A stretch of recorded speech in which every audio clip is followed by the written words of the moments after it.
Καθώς επίσης, αυτή τη στιγμή υπάρχει ένα πρόβλημα οικονομικό με το Δήμο. Ο Δήμος δεν έχει πληρώσει 300.000 ευρώ στους εργαζόμενους, δεν δουλευμένα. Πώς είναι δυνατόν ο εργαζόμενος να μπει στη διαδικασία να δουλέψει ή να δουλέψει το 100% της απόδοσης του, εάν δεν πληρωθεί? Αυτό δεν είναι ένα μεγάλο θέμα? Η πληρωμή των εργαζομένων. Αυτονόητο θα μου επιτρέψετε να πω. Είχαμε κατάληψη στο Δημαρχείο. 300.000 ευρώ που δεν έχουν δοθεί στους εργαζόμενους από όλα τα τμήματα ή από κάποιο συγκεκριμένο? Ναι, από όλα από τους εργαζόμενους γενικότερα. Όχι μόνο το τμήμα της καθαριότητας. Από όσο γνωρίζω και είμαι ενήμερος. Μάλιστα.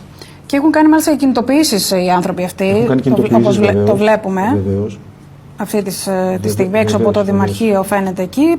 Για το θέμα αυτό το οποίο αναφέρεται, 300.000 ευρώ είναι ένα σημαντικό ποσό. Ακριβώς. Για πόσο καιρό δεν έχουν πληρωθεί οι άνθρωποι δηλαδή? Τους 3 τελευταίους μήνες από ό,τι έχω ενημερωθεί.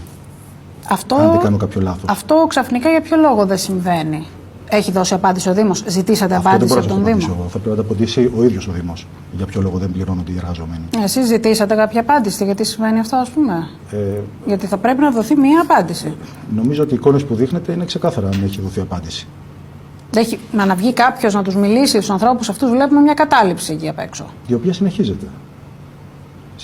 Μάλιστα. Δεν έχει βγει ένας αντιπρόσωπος να απαντήσει στον κόσμο, να απαντήσει σε εσάς για το τι συμβαίνει αυτό? Για ποιο λόγο μάλλον συμβαίνει αυτό? Το θέμα είναι να μπορεί να αιτιολογηθεί με τον σωστό τρόπο. Υπάρχει αιτιολογία στο συγκεκριμένο? Μπορεί ένας εργαζόμενος να δουλεύει χωρίς να πληρώνεται? Ποια δικαιολογία και ποια αιτιολογία μπορεί να υπάρξει? Δεν υπάρχει. Μιλάμε για τα αυτονόητα αυτή τη στιγμή. Ο λόγος που ξαφνικά τους 3 τελευταίους μήνες. Να σας πω και κάτι άλλο, συγγνώμη που σας διακόπτω. Θα πρέπει γενικότερα, όχι μόνο οι Δήμοι, και οι οργανισμοί και οποιαδήποτε μορφή διοίκησης, να μπορεί να λειτουργήσει με την πολιτική της ισχύως και όχι του εξαναγκασμού. Δεν μπορεί να εξαναγκάζεις τον εργαζόμενό σου να είναι δίπλα σου. Θα πρέπει να υπάρχει μια πολιτική ισχύως. Τι εννοούμε με την πολιτική ισχύως? Θα πρέπει να υπάρχει μια σχέση, δηλαδή να μπορεί να παρακινηθεί ο ίδιος ο εργαζόμενος από τον εργοδότη του, αλλά αυτό για να γίνει θα πρέπει να υπάρχει σεβασμός. Και ο εργοδότης να είναι δίπλα στον εργαζόμενο. Κάτι το οποίο δεν το βλέπουμε. Με το ζόρι δεν μπορεί να γίνει τίποτα. Υπάρχει κάποιο ζήτημα